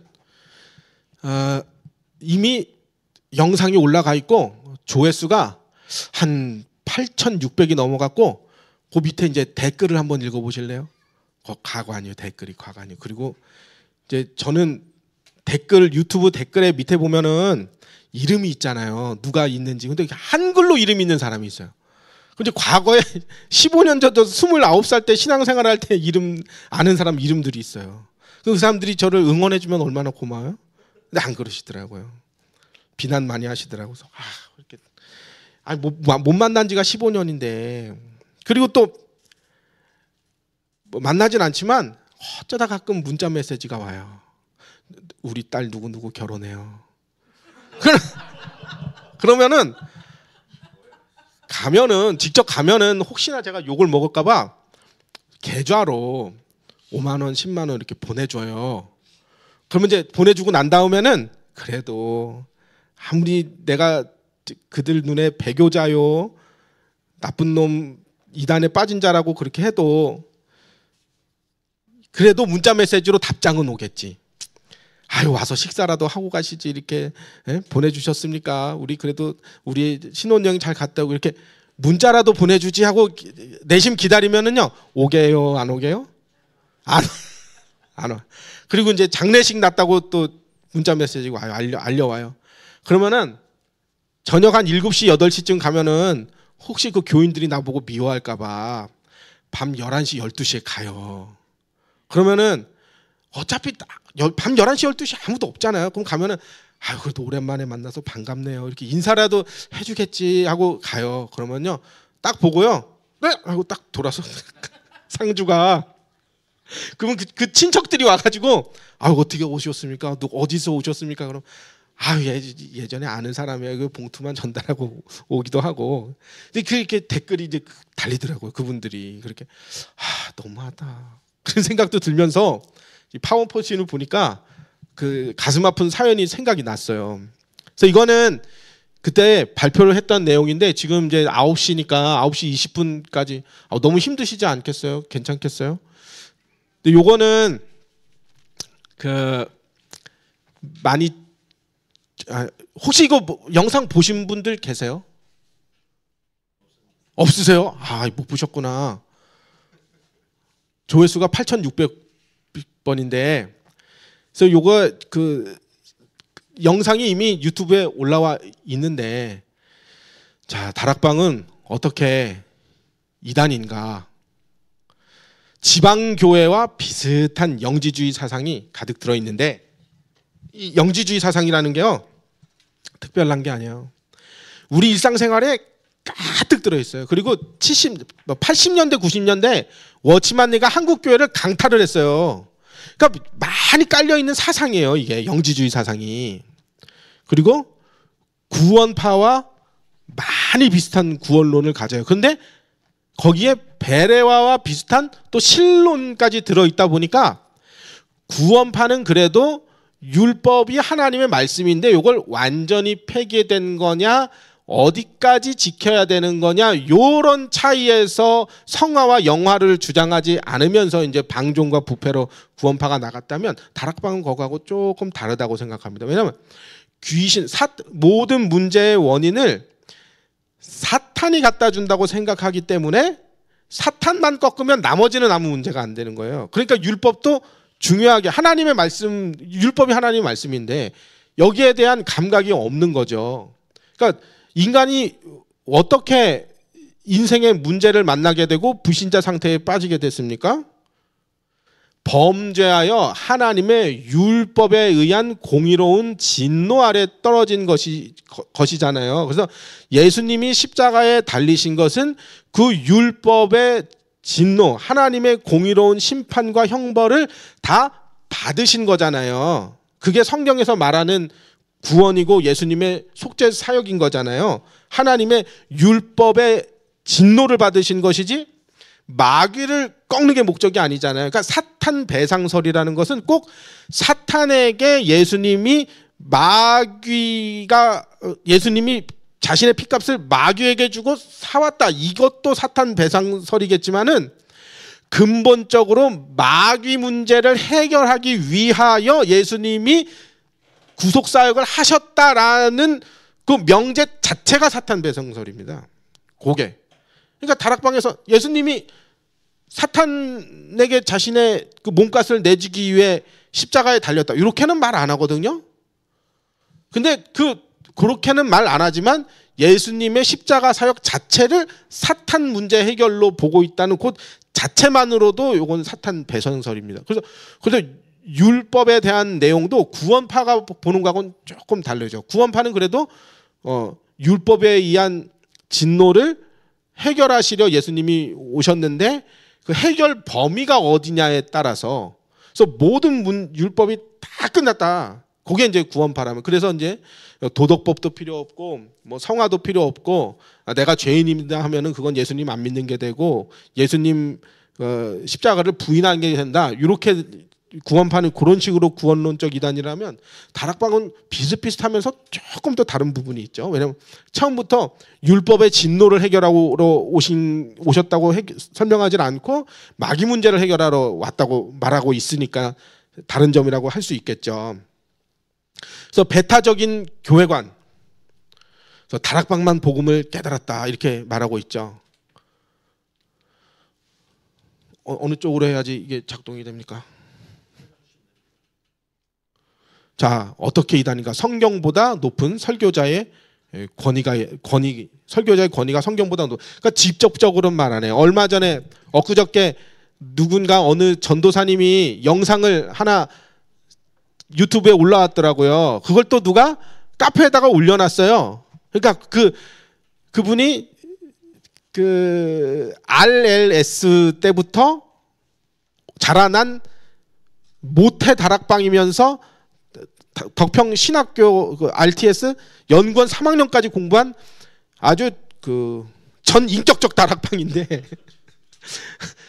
탈퇴를 하셨더라고요. 근데 그분이 어떻게 설명을 하냐? 다락방은 성경 읽지 말아라고 직접 말하지는 않는다. 그런데 모든 표현과 내용과 사역자들과 모든 분위기가 성경보다 메시지를 보게끔 만든다. 이렇게. 그리고 성경에 없는 온갖 신조어를 남발하죠. 그죠? 무리한 헌금 강요와 재정비리. 이게 사실은 피디수첩 이전에 만들었던 건데 뭐 이제 증명할 자료가 충분히 넘치죠. 피디수첩이 나왔으니까. 그리고 이제 유광수 목사에 대한 절대화, 우상화가 많이 진행되고 있죠. 그리고 이제 지금 협회 총회 나눠지니 많이 시끄러운데 결국에는 이제 협회 쪽으로 남으신 분들은 아마 이제 유광수 그리스도 할 것 같은 생각이 듭니다. 그런 영상들도 올라오잖아요. 유광수가 바로 그리스도다 하는 그 전라도 목사님의 영상도 올라오고 그랬잖아요. 그리스도 유광수다 이렇게 얘기하잖아요. 그 명상, 호흡, 뉴에이지와 비슷한 자기 개발 열심히 하고 있고요. 또 부패한 열매가 이제 이것이 결국엔 이단임을 증명하는 거죠. 자, 이 그림은 제가 만든 게 아닙니다. 이거는 베레아 탈퇴자가 만든 건데 저 많은 분들의 이름은 알지만 저분들에 대해서 저는 연구해 본 적이 없어요. 그래서 이제 다 흐리게 가려놨어요, 지금. 그래서 맨 위에 계신 분이 이제 위트니스리예요. 저 5글자 이름이. 그러니까 영지주의에서. 그래서 그 옆에 있는 거는 이제 베레아 탈퇴자니까 시무원 보아스나 나는 말하지 않는다 해서 이제 이용도라는 목사님의 호를 이제 시무원이라고 했는데 그 밑에 이제 계신 그 밑에 흐릿한 게 김기동 그 베레아 목사님이시죠. 그분도 이제 호가 시무원 나는 보아스나 말하지 않는다. 요게 이제 동일한 호를 쓰니까 같은 라인이다. 이렇게 이제 그 베레아 탈퇴자가 설명을 해놓은 글인데 그 이단의 계보가 저런 식으로 내려와서 다 같은 종류의 사상을 가진 사람들이다라고 했는데 그분들은 뭐 모르겠어요. 저 류광수 앞에 분은 이태화예요. 많이 직접적인 자료는 없지만 우리가 많이 들어봤잖아요. 이태화라는 분 밑에서 교육을 받았다더라. 그게 과거 부산 노회에서 그것을 이제 됐잖아요.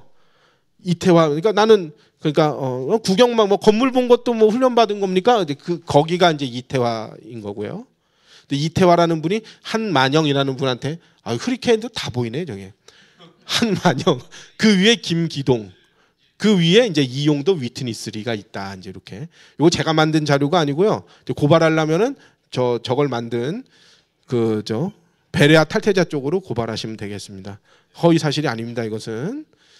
자, 그래서 이제 과거 덕평총신에 있었던 제가 다닐 때는 더 많았던 것 같은데 저게 이제 위트니스리 워치만리 책이에요. 기증자. 저거 라벨 제가 몰래 갖다 붙여가지고 덕평총신에 밤 12시에 살짝 기어 들어가서 붙여가지고 찍은 거 아닙니다.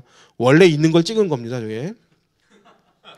나중에 다 뭐 PD 수첩처럼 다 조작을 했다느니 그런 소리 할까 봐서 이게 전부 다 저게 저 책을 저렇게 펴면 저게 이제 기증자 류광수 해가지고 다 이게 다 워치만리 지방교회에서 발간한 책들이에요. 위트니스리 그쪽 책들이에요. 이거는 이제 믿는 자의 권세 해가지고 뭐 제목만 봐도 대충 무슨 내용인지는 알겠죠?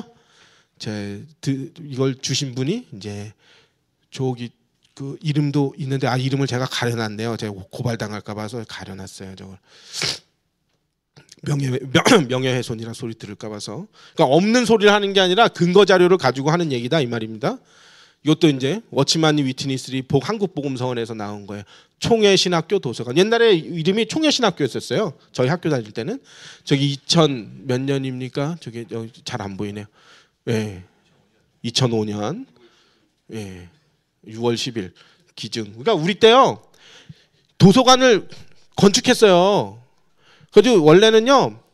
거기 2층에서 2층 강당에서 예배드리다가 경건에 뭐 수요 예배를 그 식당 옆에서 하다가 우리 학교 다닐 때 그 도서관 그 큰 대강당을 지었어요. 지으면서 이제 책을 많이 기증을 그때 대대적으로 또 기증도 하고 그래서 이제 이렇게 기증을 아마 했던 것 같습니다.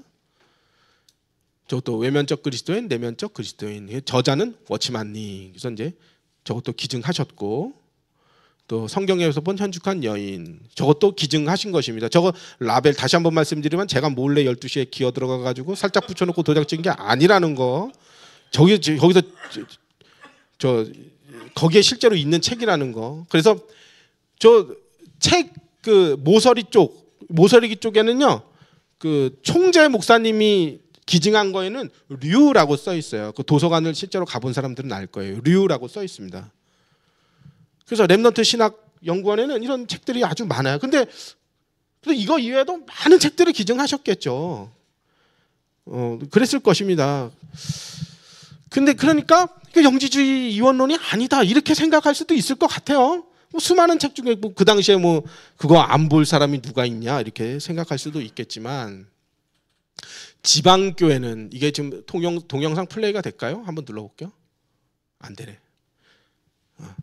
그래서 이게 카페에 올라왔던 글이에요. 그래서 이제 옥하는 목사님께서 이렇게 말씀을 하셔요. 지방교회는 죄를 사탄이라고 가르칩니다. 그러므로 예수 그리스도가 우리 마음에 성령으로 들어오셔서 사탄을 머리하시면 죄도 함께 멸망을 받았다. 그러니까 하나님의 율법에 대하여서는 언급이 없는 거죠. 죄 문제가 사탄 문제 해결했으니까 나머지는 다 필요가 없는 거죠. 그러니까 죄가 사탄이니까 내가 도둑질했다고 도둑질한 그것이 사탄입니까? 그 영지주의 이론에서는 그렇게 말한다는 거예요. 성경에서 죄를 어떤 사탄의 로마서 같은 데 보면 하나의 사탄의 권세라고 표현하는 어떤 세력이라고 표현한 부분이 있는 것은 사실이지만 그렇다고 해서 죄와 사탄은 동일한 게 아닙니다. 구분되는 것이죠. 그러니까 회개할 필요가 없다. 그럼 그렇게 말하면 안 되죠. 근데 이런 뉘앙스로 말하는 그 다락방 목사들의 영상이 카페에도 올라와 있고 또 떠난 자 렘넌트라는 유튜브 채널에도 이제 여러 개가 올라와 있어요. 그러니까 그걸 보면은 이제 이게 영지주의 이원론에서 극단적 이원론에서 나온 그런 사상이구나 하는 것을 우리가 이제 알 수가 있죠. 또 자,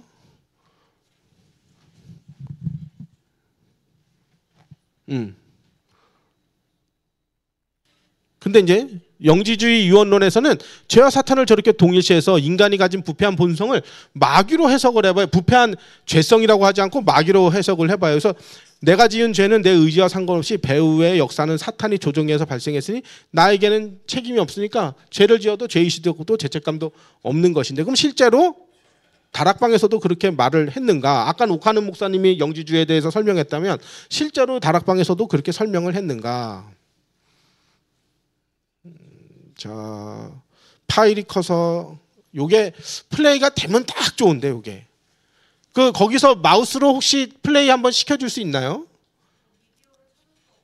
안 되는군요.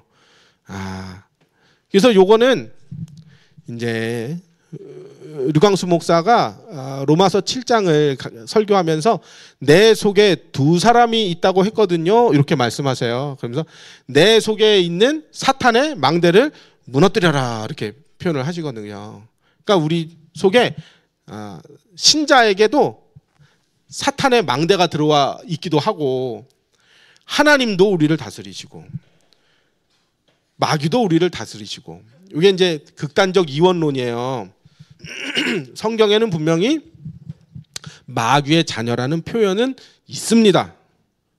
분명히 마귀의 자녀라는 표현은 있어. 그러면 그 마귀의 자녀라는 표현을 하나를 가지고 또 마태복음 12장을 근거로 해서 마귀가 어떤 자기의 세력과 어떤 나라와 권세와 주권과 자기 백성을 가질 수 있는 하나님과 혹은 그리스도와 동등하게 이 세상 주권을 양분하여 동일하게 통치하고 다스릴 수 있는 마귀에게도 그런 권세가 있는 건가요?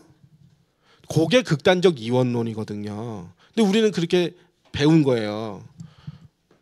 하나님이, 성령이, 그분 그리스도가 언제 왼쪽 가슴 어치만큼은 표현을 하자면은 가지고 계시고, 때로는 이쪽에는 마귀가 사탄의 망대가 있다고 하잖아요. 망대가 이렇게 있고, 그래서 언제는 막 내가 신자로 성령 충만했다가도 언제는 마귀가 발악해서 게릴라 작전으로 혹은 나를 이렇게 장악하면은 내가 그 순간에는 마귀한테 잡혀가지고 죄도 지었다 이렇게 표현을 한단 말이에요. 마귀한테 잡혀서 죄를 지은 겁니까? 내 부패한 본성에 이끌려 내가 죄를 짓고 싶어, 그게 죄인 줄 알면서 안 되는 줄 알면서 죄를 지은 겁니까? 내 부패한 본성에 이끌려 내 스스로 죄인 줄 알면서, 하나님이 보고 계신다는 걸 알면서도 죄를 지은 것입니다. 그러면서도 이렇게 생각하잖아요. 율법은 다 끝난 거야. 이거 문제는 문제 아니야. 누리는 거야. 근데 성령은 우리 안에서 자꾸 음성을 들려. 그거 안 되는 거야. 그거 이렇게 죄 지면 안 되는 거야. 이렇게 하잖아요. 제가 너무너무 부끄러운 고백인데요. 제가 지금 이광훈 목사님의 책을 이제 위임받아서 이렇게 배송을 해주잖아요. 그러니까 어떤 생각이 들었냐면요. 이거 알고 보니까 우체국 택배가요, 단체로 인터넷으로 접수를 하면요 500원씩 깎아주네. 그걸 몰랐어요. 내가 혹시 이런 생각이 들 때니까요. 이걸 인터넷으로 배송하고 한 건당 500원씩 내가 챙길 수도 있나? 이런 생각. 이거 챙기면 내가 말하는 아무도 모를 거 아니야. 이런 생각이 들어요. 근데 거기에 대고 그런 생각을 할 때 우리 안에 성령이 계시면 어떻게 해요? 그거 안 되지. 치사하게 500원에 영혼을 파냐? 이렇게 우리 안에 성령이 말씀하시죠. 음성으로 귀로 들리진 않지만 그렇게 하시잖아요. 근데 이제 옛날에 내가 다락방에 있었으면 어떻게 했을까? 모든 문제는 끝난 거야. 그렇게 안 했겠어요? 이거 내가 말만 안 들키면 죄가 아니지롱. 우리 그렇게 솔직히 그렇게 살았던 거 아니에요? 그러다 보니까 양심의 화인마전자가 되는 거예요. 그렇게 살다 보면 그렇게 가는 것입니다. 그러니까 하다 보니까요, 배송을 하다 보니까 오늘도 배송을 충주 우체국에서 14건을 배송했어요. 금요일 오후, 토요일, 일요일 동안 들어온 14건의 배송인데 박스로는 3박스예요, 그게. 그러니까 차로 많이 싣고 가서 했어요. 근데 이제 충주 우체국은 어떤 큰 택배 회사가 아니잖아요. 그러니까 들고 오는 물건들이 이렇게 하나짜리를 들고 와서 그러면 직원들이 라벨 출력해가지고 붙여가지고 이렇게 보내고 하잖아요. 근데 저처럼 대량으로 들고 와서 열 몇 건씩 한 방에 그냥 밀어놓고 접수를 하지 않잖아요. 그러니까 이 사람들이 실수를 하는 거예요. 너무 한 번에 많은 걸 갖고 오니까. 그래서 이제 지난주에 보낸 거는 어떤 회원님이 나는 세 권을 시켰는데 왜 한 권이 왔어요? 그러니까 제가 보면서 저 지난번에도 한 17건을 배송했거든요. 보면서 저 라벨을 차라리 내가 붙이면 안 헷갈릴 텐데 직원이 저거 헷갈릴 것 같아. 그리고 이제 공공근로 하시는 분들이 뒤에 이제 작업을 하시더라고요. 공공기관이니까 공공근로 하실 수 있잖아요. 근데 제가 뭐 사람을 무시하거나 폄하하거나 차별하는 건 절대 아닙니다. 근데 보니까 이제 약간 이제 지체 장애가 있으신 분들이 공공근로를 하시더라고요. 두 사람이 교대로 하는데 한 사람은 저쪽에서 쉬고 있어요, 의자에서. 이제 택배하면서 힘들었던 모양이에요. 한 사람은 또 교대로 나와서 해요. 근데 저분이 이게 라벨이 동시에 17개가 들어가서 저걸 구분을 잘해서 붙일 수 있을까? 박스에다가는 여기다 이름을 써놨어요. 여기다가 헷갈리지 말라고. 근데 라벨은 17개가 동시에 출력돼서 이렇게 붙이잖아요. 근데 나중에 뭐 제가 실수했을 가능성이 크지만 나중에 문자가 오더라고요. 나는 3권 주문했는데 왜 1권짜리가 왔나요? 그러니까 잘못 거기서 한 것 같아요. 오늘도 그러니까 2권이 이제 저기 된 거예요. 5배송이 되니까 다시 보낸 거예요. 무료로 그때는 무료로 보내야지 뭐 그것도 돈 다시 내세요. 내 잘못이면 네가 돈 내세요. 그럴 수 있나요? 그럴 수 없잖아요. 오늘도 15건의 새 박스를 100권이 넘는 책을 15개 박스로 나눠서 보냈어요. 그리고 접수를 했어요. 나는 이제 한번 앞에서 그런 일이 있으니까 이 2번, 3번 확인을 하고 택배 우체국에 갖다 줬거든요. 그러면 제가 갖다 주면은 라벨을 그 자리에서 출력해가지고 직원이 여기다 붙여요. 그래서 잘 붙여주세요. 지난번에 딴 데로 갔어요.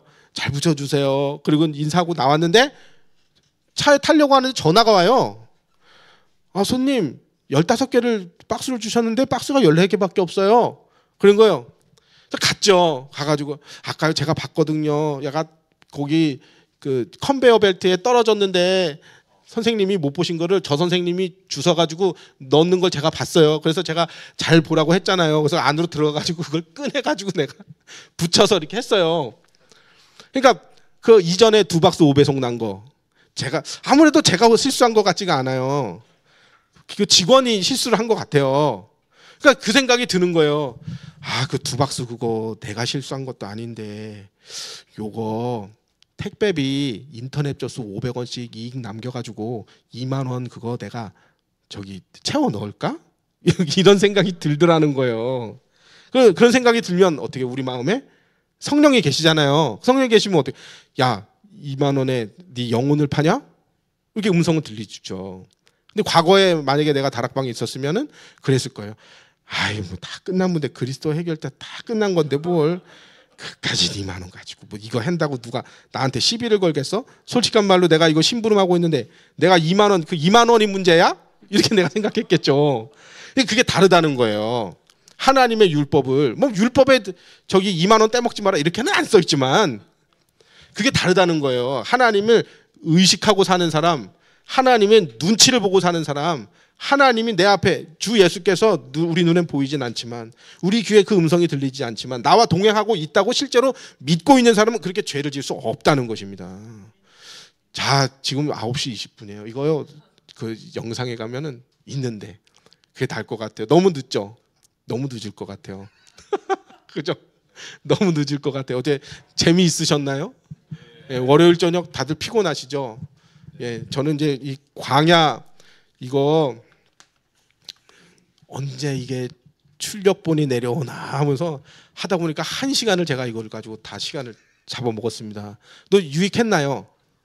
유익해서 감사합니다. 그래서 여기 저보다 선배님들이신데 제가 주제 넘게 이런 말씀드려서 사실은 너무 송구하고 죄송스러운데 저 카메라로 나중에는 언젠가 누가 볼 것이고 또 이 탈퇴해서 지금 광야에 떨어진 분들이 있을 거란 말이에요. 그런 그 저와 같은 입장에 놓이신 분들에게 조금이나마 참 공감이 되었으면 하는 생각입니다.